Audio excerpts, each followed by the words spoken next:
y está en línea, y le damos la bienvenida, el buenos días al doctor y amigo Carlos Eduardo Aramburu.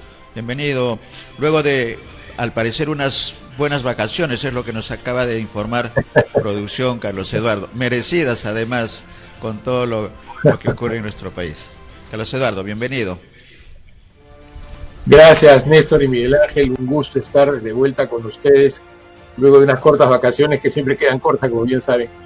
Hay tres grandes temas que quizás no tendremos tiempo en este programa, pero ustedes saben que cuenta conmigo para irlos discutiendo, ¿no? Uno es de coyuntura, lo que está pasando actualmente, el tema de comunicación es clave, el tema de las propuestas políticas del presidente Castillo en su discurso del 28 de julio, que creo que no han sido lo suficientemente debatidas, y el primer punto que, si me permiten, con la licencia y la tolerancia que tienen ustedes, me gustaría tratar hoy día, es el tema de la concepción que hay detrás de la sociedad peruana que ha expresado el presidente Castillo, con la cual tengo algunas coincidencias y otras discrepancias. Permítanme empezar por este tema, porque mi obligación como profesor universitario es quizás tratar temas de fondo, que a veces no parecen tan urgentes, pero que son muy importantes porque revelan cuál es la vena ideológica, cuál es el modelo mental de país que nos ha planteado Castillo en su discurso del 28 de julio. Yo quiero ser crítico en ese sentido. Dos cosas quiero notar. Un poco el tema de la mirada de la historia, ¿verdad?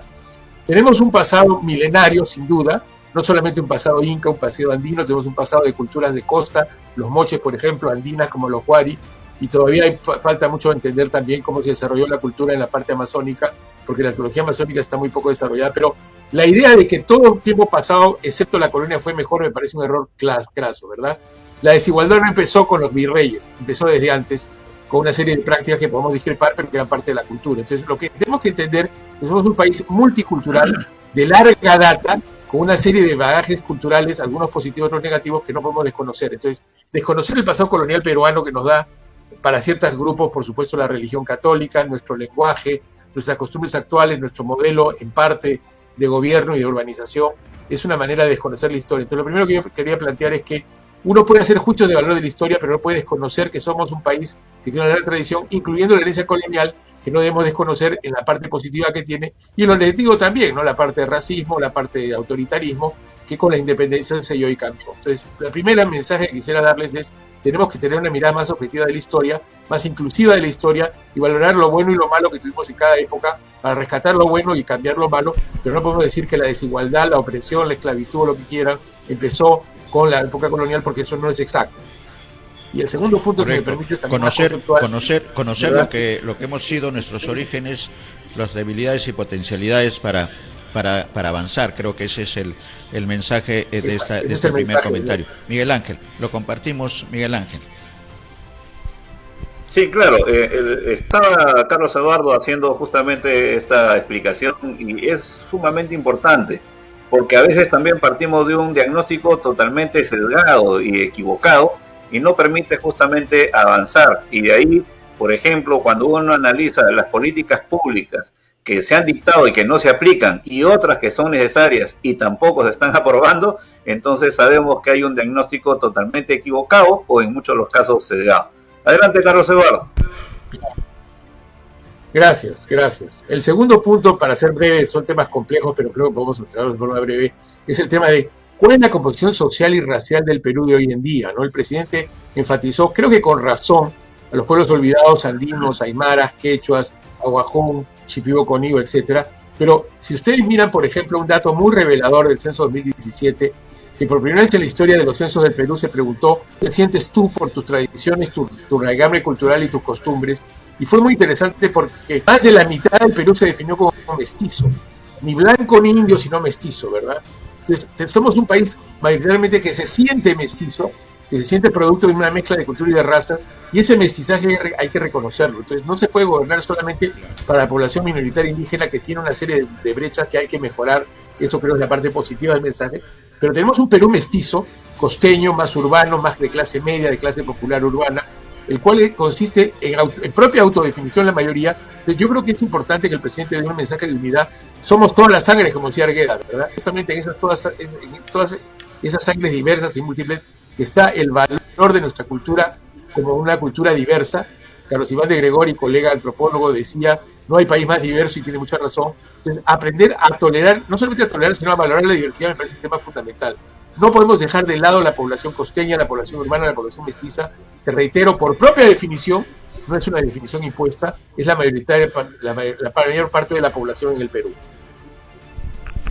Exacto, y en esa línea de todas las sangres, Carlos Eduardo, creo que podemos analizar el tema de la comunicación que está teniendo, la falta de comunicación, digamos, no están abiertas las vías de comunicación del Ejecutivo con la población.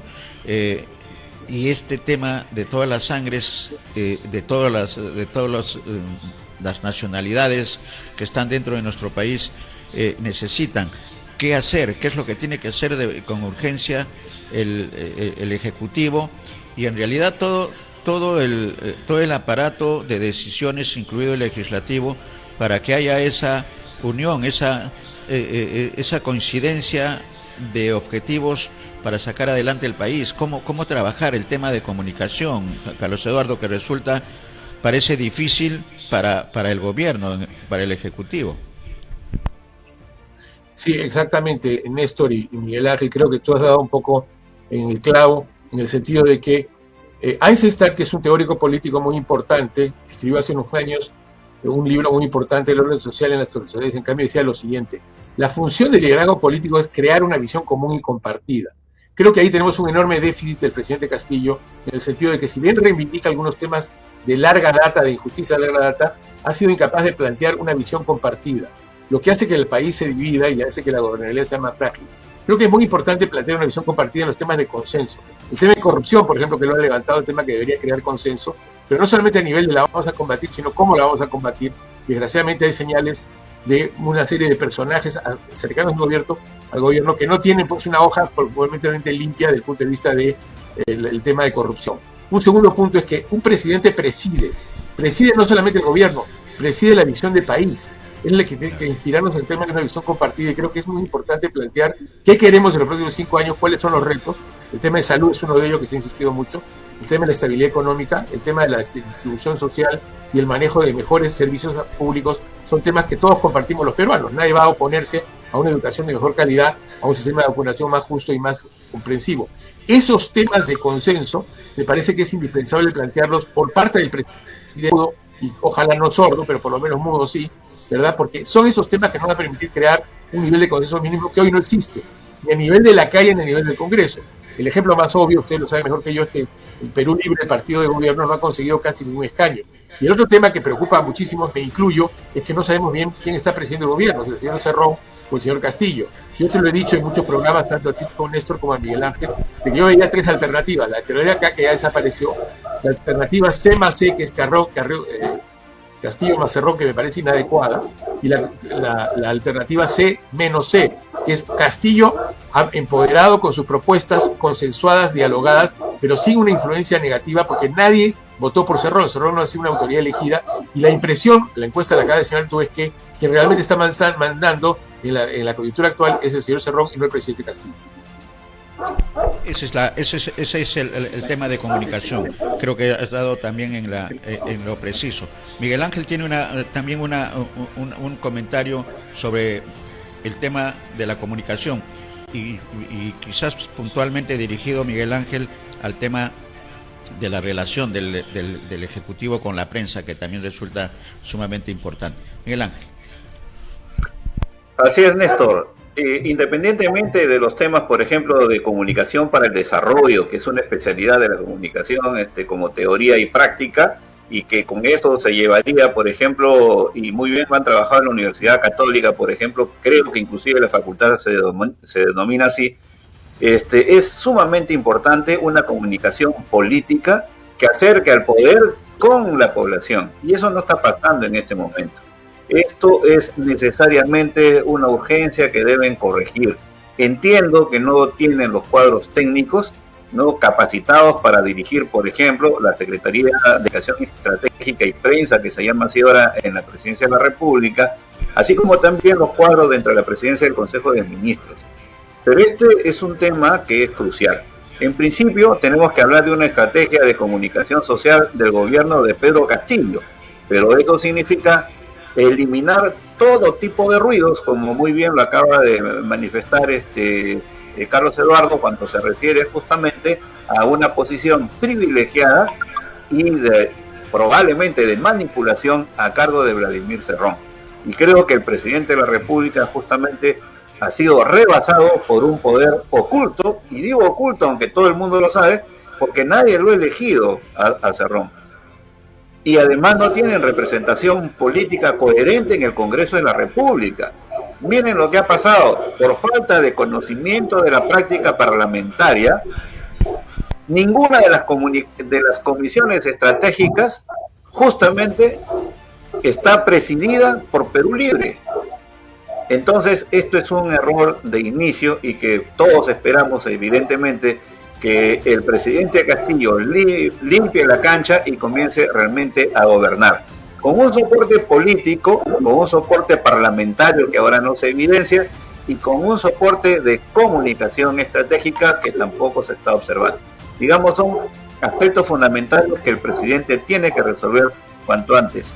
De modo que ese es, digamos, lo que hemos venido trabajando también como ideas generales, compartiendo en Ánfora 2021, que esto se dio una crisis innecesaria con el manejo de la comunicación. Por ejemplo, hay una beta importante de comunicación estratégica a través de la prensa escrita, pero también nulo contacto. Entonces, además el presidente ya se refirió al tema el control de la publicidad estatal para que no sea dirigido, digamos, a la gran prensa televisiva, a la gran prensa nacional, sino que también sea utilizado especialmente en los medios regionales. Y por supuesto, un asunto que me parece importante, y no sé cuál es la visión que pueda tener Carlos Eduardo, pero ¿cómo es posible, por ejemplo, que Radio Nacional en los últimos 15 años se haya convertido pues en una minúscula porción de la radiodifusión en el país? Tiene 90 estaciones, es decir, el 1.8% del total de radios existentes en el Perú, que suman los 1800. Canal 7, por todos los esfuerzos que ha hecho y los espacios con un soporte tecnológico interesante, también su nivel de sintonía es bajísima, su cobertura de comunicación es bajísima. Y por otro lado, Editora Perú, que tiene a la agencia de noticias andina, que antes era una potente agencia con una gran proyección nacional e internacional, ahora solamente ha venido a ser una suerte de agencia hasta repetidora de noticias oficiales de las notas de prensa que elaboran en los ministerios. Entonces creo que se ha perdido esa visión de la comunicación estratégica y que el reinaugurado gobierno de Pedro Castillo tiene la oportunidad de corregir. Por último, ni el peruano se lee. Entonces el peruano tiene, entiendo que están imprimiendo 1.200 ejemplares diariamente y que se devuelve el 50%. Es decir, yo no sé para qué imprimen entonces. Tiene que irse por el lado digital, porque de lo contrario estaríamos perdiendo dinero y además los objetivos serían totalmente tergiversados. Adelante, Néstor. Estrategia comunicacional del Estado no existe. Carlos Eduardo. Sí, bueno, ustedes son mucho más expertos que yo en este tema, pero lo estoy escuchando con mucha atención. Dos observaciones. Un tema fundamental es que algún autor inglés decía, all politics is local, toda política es local. Hay que darle voz a las regiones. Un radio nacional que solamente transmite desde Lima no es un medio que realmente escucha a las regiones y establezca un poco la prioridad de las agendas regionales que son tan diversas en el Perú. Yo hace unos años hice una consultoría para una radio muy conocida que no voy a mencionar y le dije, que ustedes recordarán apenas lo diga quién es, le dije, tu lema debe ser no la radio que te transmite, la radio que te escucha. Escuchar es muy importante. La radio tiende a ser una comunicación de una sola vía, solo se emite, pero es importante también establecer una vía de retorno, la radio que te escuche. Programas de participación popular donde se puedan plantear a nivel local, a nivel distrital, a nivel regional, los problemas que la población siente sería fundamental para legitimar un gobierno a través de la comunicación. Y lo otro lo ha dicho Miguel Ángel muy claramente, el medio digital. La gente joven no escucha radio. Los viejitos como yo escuchamos más radio de vez en cuando y escuchamos música y no tanto noticias, para eso está la televisión o el WhatsApp, ¿verdad? Pero hay que empezar a trabajar una estrategia digital de comunicación que sea de doble vía. Una ventaja del WhatsApp es que tú puedes recibir y filtrar respuestas a ciertos mensajes para poder entender y tomar la temperatura que la población cree, le preocupa y piensa, ¿verdad? Entonces yo creo que necesitamos, y ustedes lo han dicho muy bien, gente con competencias técnicas como efectividad, pero una línea política clara de que comunicar es no solamente informar, sino es escuchar. Entonces, es informar y escuchar. Y esa combinación es fundamental en un gobierno que ha llegado al poder con un país dividido casi por la mitad y que tiene sin duda una serie de fuerzas activas que lo que quieren es perder la democracia y tenemos que cuidar ese tema. Entonces, estoy totalmente de acuerdo con ustedes y he añadido un poquito lo poco que está en el tema de comunicación, el tema digital y el tema no solamente de informar, el tema de escuchar de forma descentralizada. Claro, porque estamos en un escenario de cambios, ¿no?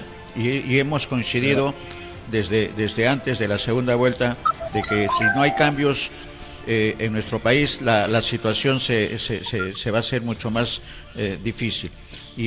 Pero esta situación de cambio también, Carlos Eduardo y Miguel Ángel, supone algunos riesgos si es que no se hace con las personas y en los momentos adecuados. Has dado dos tips, el Perú de todas las sangres y la voz de las regiones.